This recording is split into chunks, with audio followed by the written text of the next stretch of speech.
Dans la prévisualisation du chapitre 1129 de One Piece, il est révélé que Luffy a commencé à se battre sérieusement contre le faux dieu du soleil. Il lutte avec encore plus d'intensité que lorsqu'il affrontait Kizaru sur l'île d'Egghead. Ce combat montre que ce faux dieu possède une puissance redoutable, même supérieure à celle d'un amiral. Ce chapitre ne présente pas seulement l'action de Luffy contre le faux dieu, mais offre également de nombreux autres éléments captivants.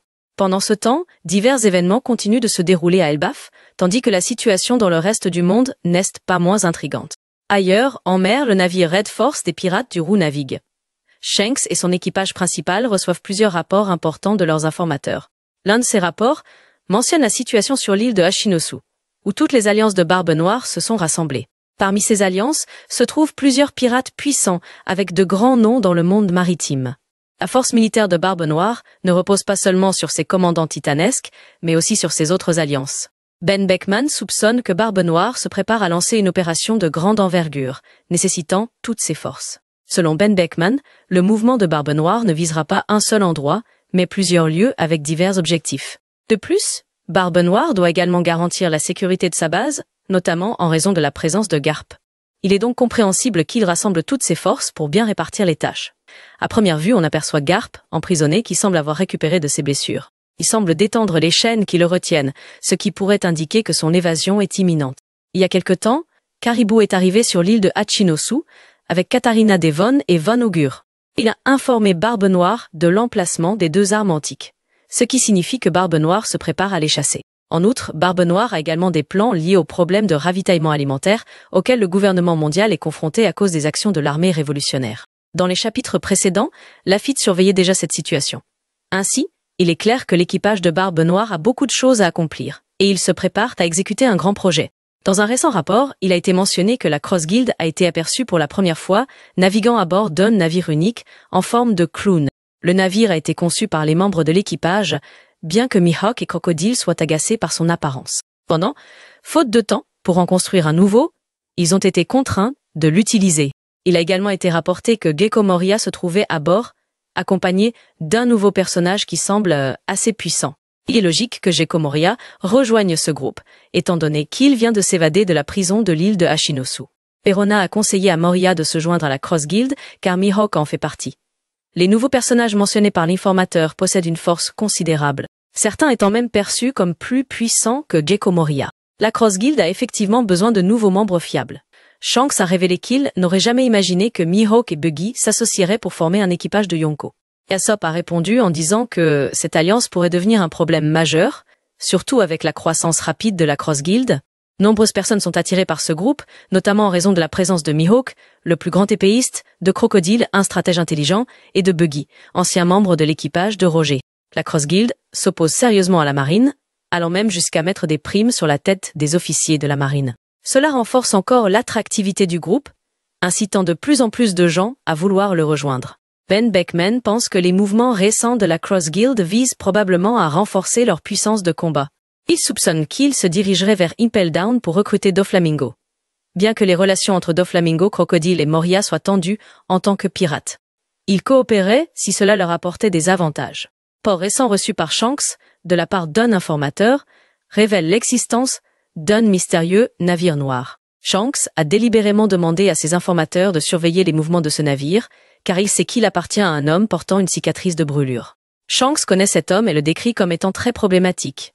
Cet homme avec la cicatrice est devenu l'une des cibles des pirates du Roux, car il détient le dernier poneglyphe rouge. Outre les pirates du Roux, cet homme est également recherché par de nombreuses autres factions. D'après les déclarations de Shanks, il est déjà conscient de la puissance de cet homme avec la cicatrice de brûlure, ainsi que de ses capacités de combat. Cette analyse est essentielle, surtout lorsqu'il s'agit d'un individu aussi mystérieux.